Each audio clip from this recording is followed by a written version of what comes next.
Your Majesties, my wife and I are so delighted to be able to welcome you to Buckingham Palace this evening. E koko ni o keeri nasai. Welcome back to Britain. Your Majesties, ours is a partnership with deep roots. For over 400 years, our nations have inspired each other, learning from each other's experience and enriching our industries, cuisines and cultures with elements borrowed and shared. Even our hobbies have shared roots, for it was English climbers like Walter Weston in the late 19th century, enraptured by the Japanese landscapes they encountered, who helped to introduce recreational mountain climbing in Japan. This is a passion which so many British and Japanese now have in common, not least at an individual level, Your Majesty and myself.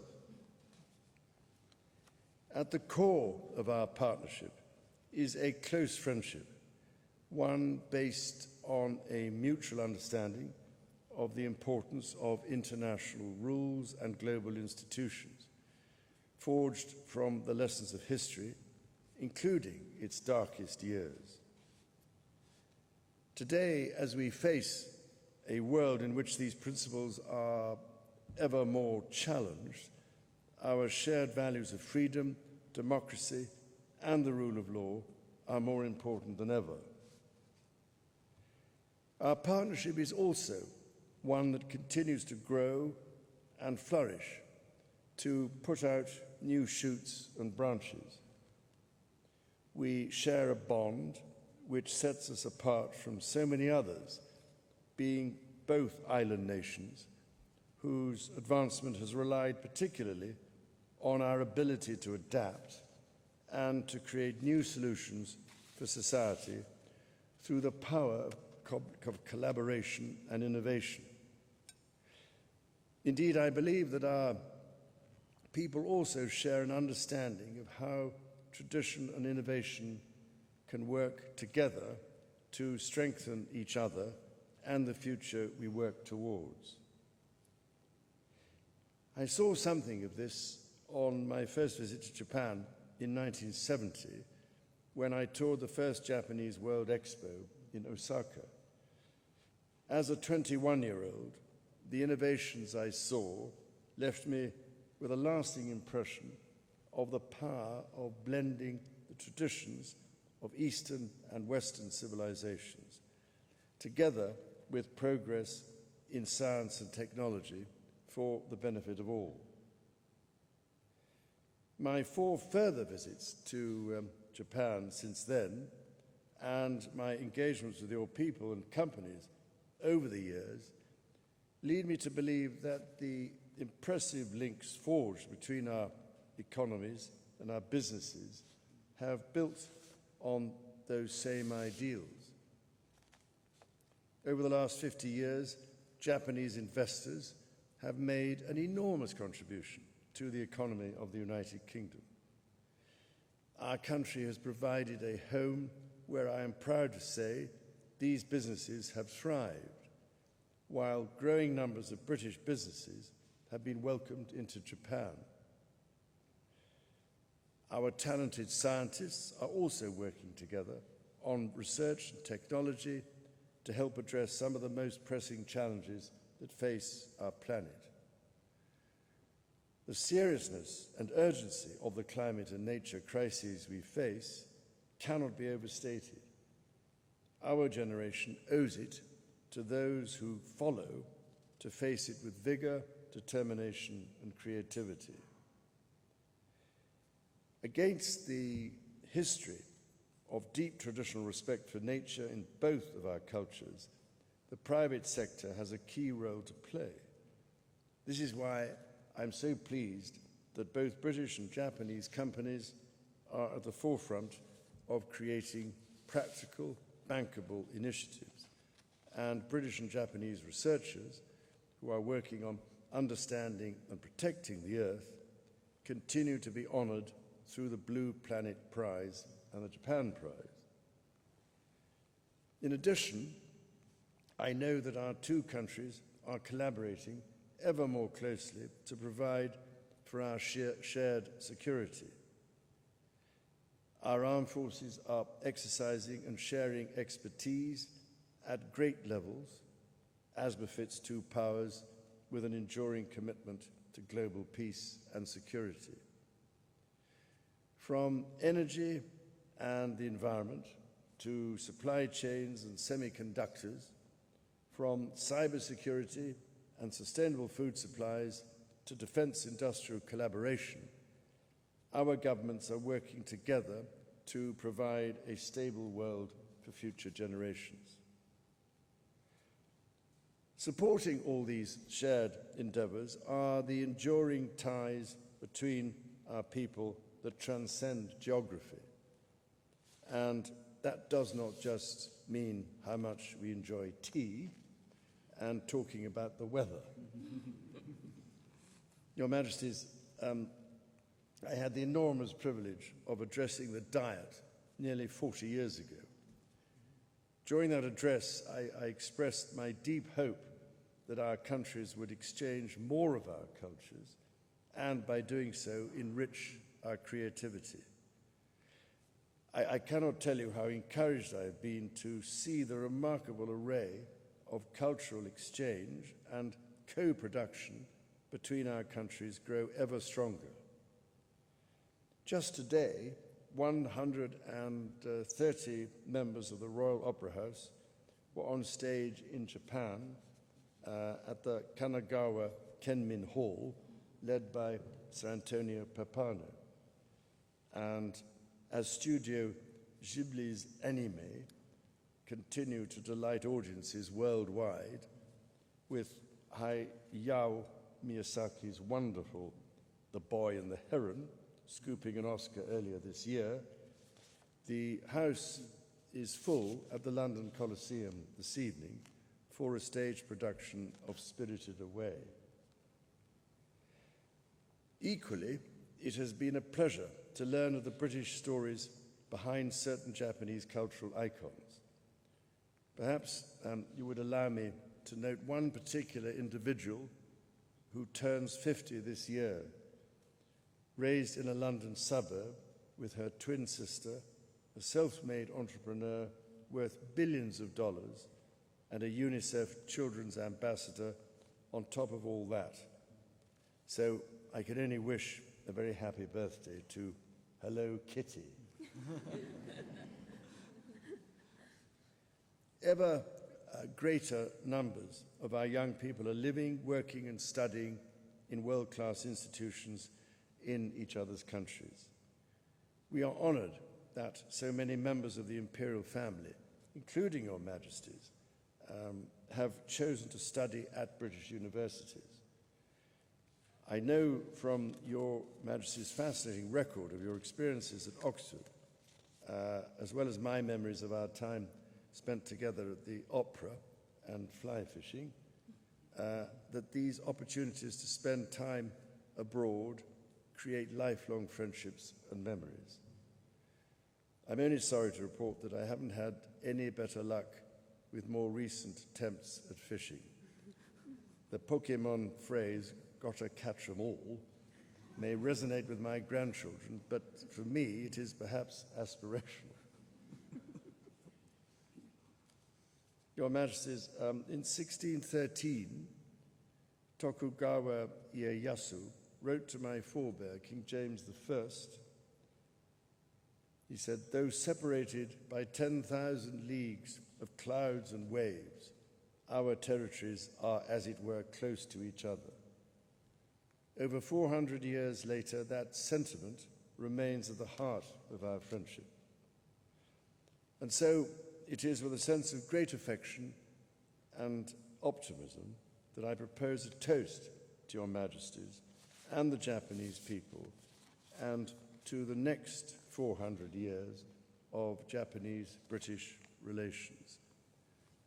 Kanpai.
Your Majesties, thank you, Your Majesty, for your warm words of welcome. I would like to express my sincere appreciation for the invitation you have extended to the Empress and me for this state visit, as well as for the tremendous consideration and efforts that you and the people of the United Kingdom have shown in making it a reality. In fact, the original invitation was issued 5 years ago by Her late Majesty Queen Elizabeth II, whom I greatly admired. Unfortunately, however, the visit had to be postponed due to the impact of COVID-19. It is truly our utmost pleasure that it is finally taking place now.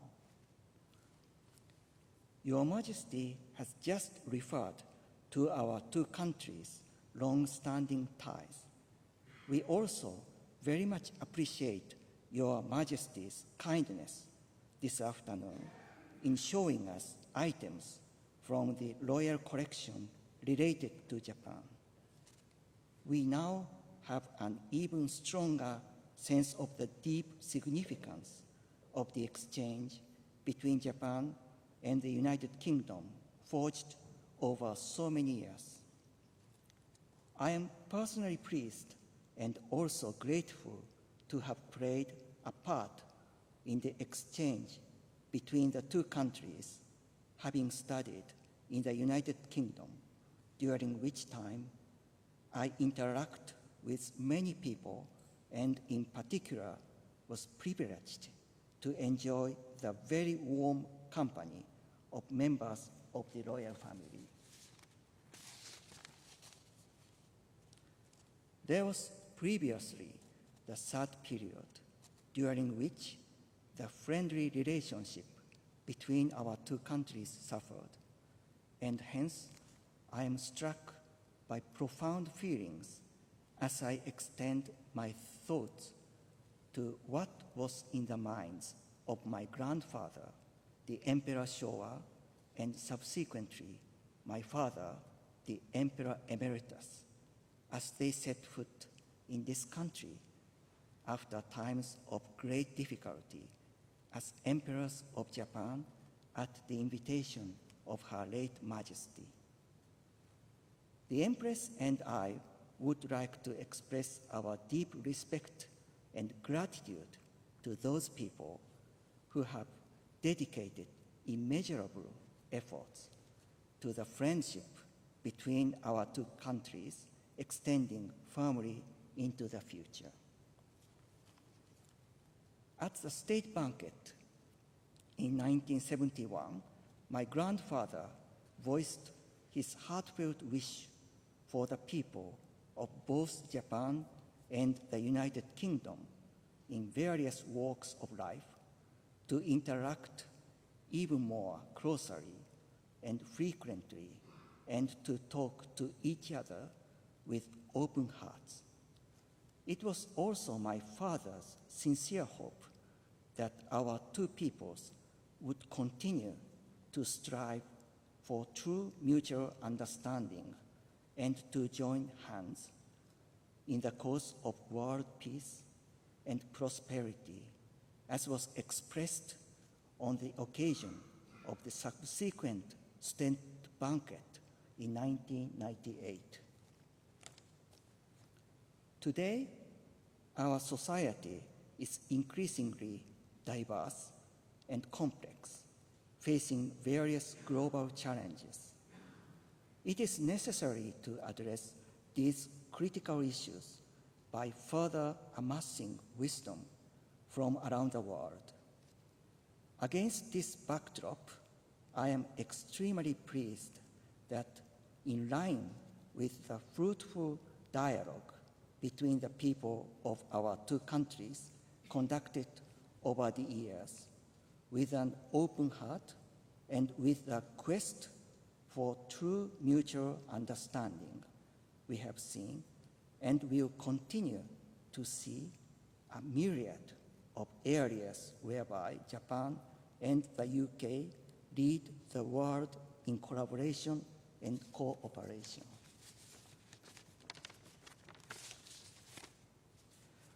One such area is the contribution that Japanese and British scientists have made to the world through cutting-edge medical research.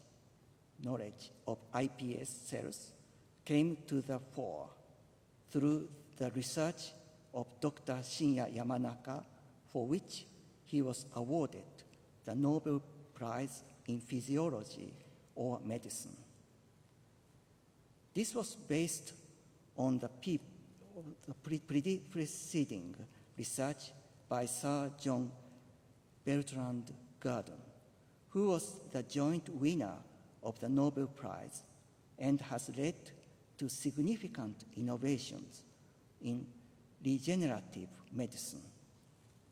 At the Francis Crick Institute, which I will be visiting tomorrow, many people, including young researchers from our two countries, are working together and taking on momentous new challenges in the areas of cancer research and countering influenza.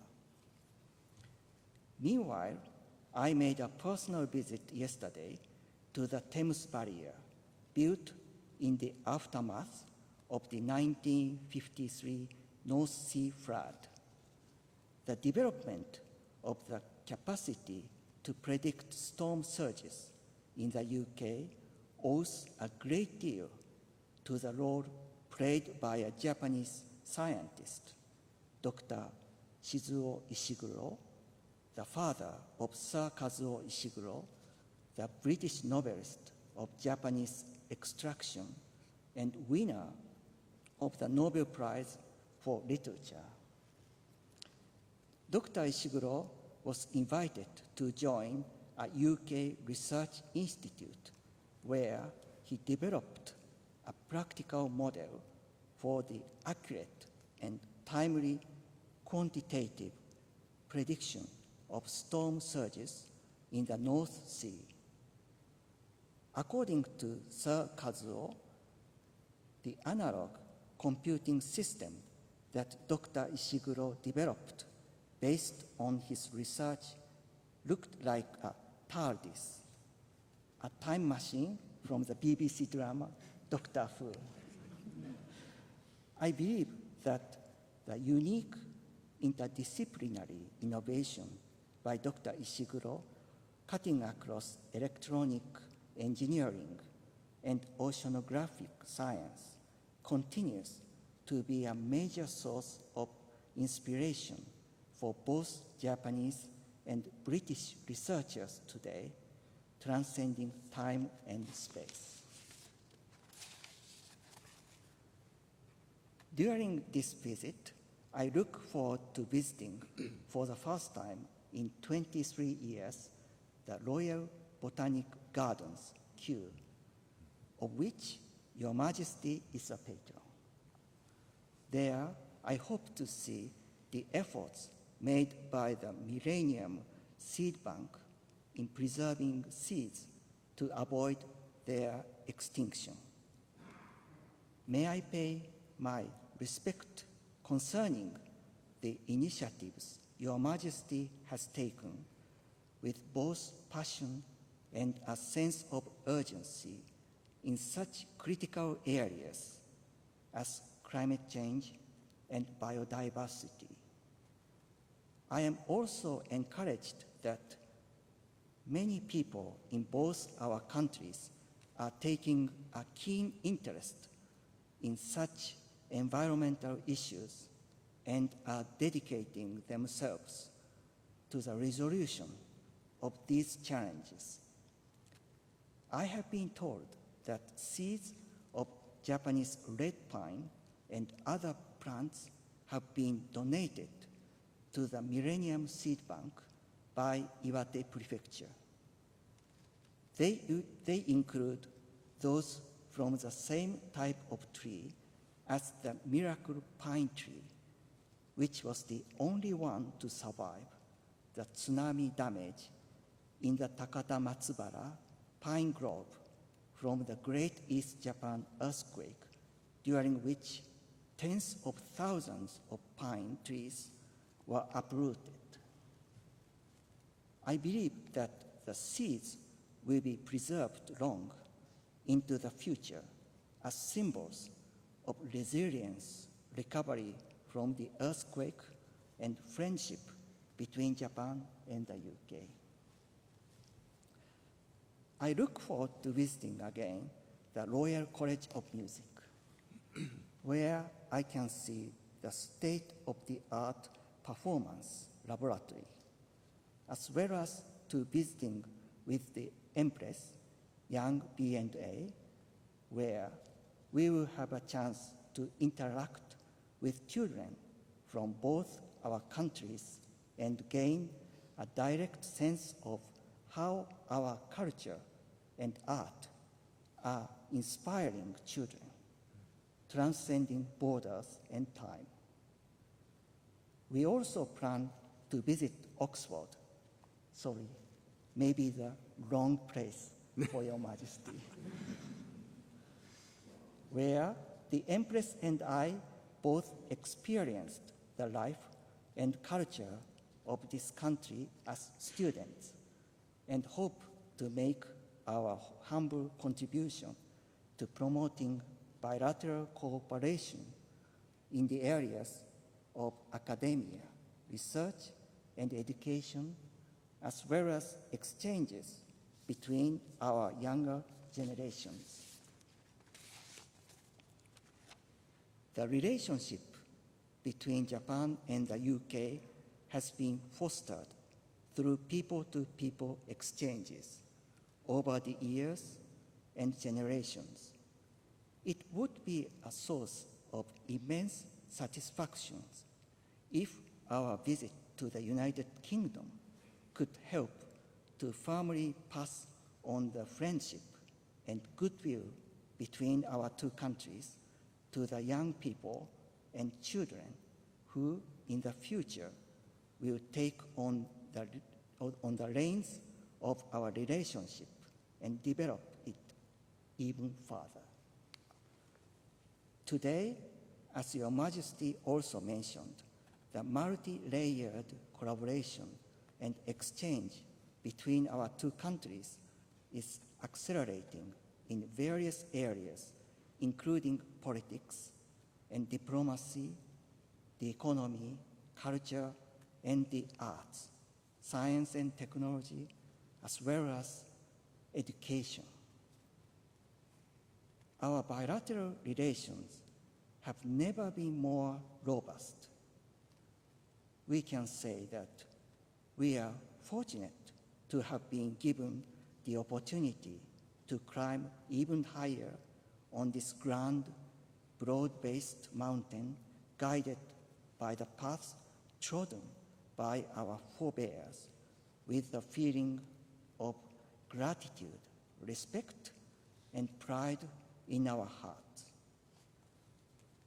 It is my sincere hope that both Japan and the UK, as friends like no other, will continue to make untiring efforts for true mutual understanding through exchanges of their people, thereby building an enduring relationship based on friendship, goodwill, and cooperation. I would now like to propose a toast to the good health of Your Majesty, to the future development of our bilateral relationship and its contribution to the world, and to the lasting happiness of the people of Japan and the United Kingdom.